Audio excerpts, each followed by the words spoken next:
Gabi nga hilom sa ospital, nagdanagang suga sa hallway. Ang sulod ko puti nga uniforme, pero sa sulod gubod gihapon ang akong heartache. Duty ko karon sa maternity wa, dagang inahan nagulat sa milagro. Wala ko kahibalungang kapalaran, magdala niya balik sa akong kalibog. Sa listahan sa pasyente nga giasan, nabasa ko ang iyang apelido. Kasing-kasing ko kalit mi kurog, ay kabalo ko unsay mo sunod. Ikaw di ay ang amahan sa iyang tiyan, ug ako maoy nurse nga mutabang sa iyang pagpanganak. Sa delivery room nagtagbo ang kagahapon, sa matag kontraksyon sakit pud ang akong dughan.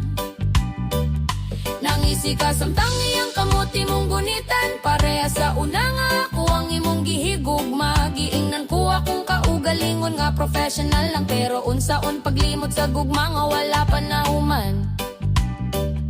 Naghigda siya sa kama nga nagantos, nagkupot sa iyang tiyan nga bugat nurse. Tabangi ko iyang hangyo, ug ako mitubag nga ligon bisan naguba sa sulod. Gitanaw ti ka sa luyo sa maskara, imong mata wala na para nako. Sa matag paghangos niya sa kasakit, ako pud naghangos sa kasakit sa kagahapon.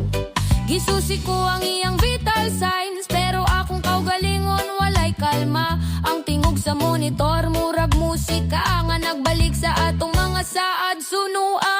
Ikaw di ay ang amahan sa iyang tiyan, ug ako maoy nurse nga mutabang sa iyang pagpanganak. Sa delivery room nagtagbo ang kagahapon, sa matag kontraksyon sakit pud ang akong dughan. Nangisi ka samtang iyang kamuti mong gunitan, pareha sa una nga ako ang imong gihigugma. Giingnan ko akong kaugalingon nga professional lang, pero unsaon paglimot sa gugma nga wala pa na human. Nurse, hapit na ba iyang pangutana? Nag-awas ang luha sa iyang mata. Mitubag ko, kaya ra na nimo padayon lang. Bisan ako gusto na mo hilak ug kusog sa dihang midungog ang unang hilak sa bata. Kalipay ang mipuno sa kwarto, ikaw mihalok sa iyang agta nga may singot, samtang ako nagbarog nga mura ganino. Nakakita ko sa imong kalipay, sa pamilya nga ako unta ang kauban.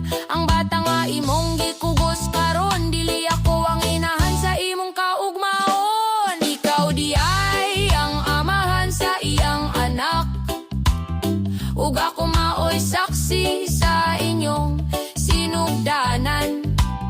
Sa delivery room natapos ang atong istorya, samtang nagsugod ang inyong kaugmaon.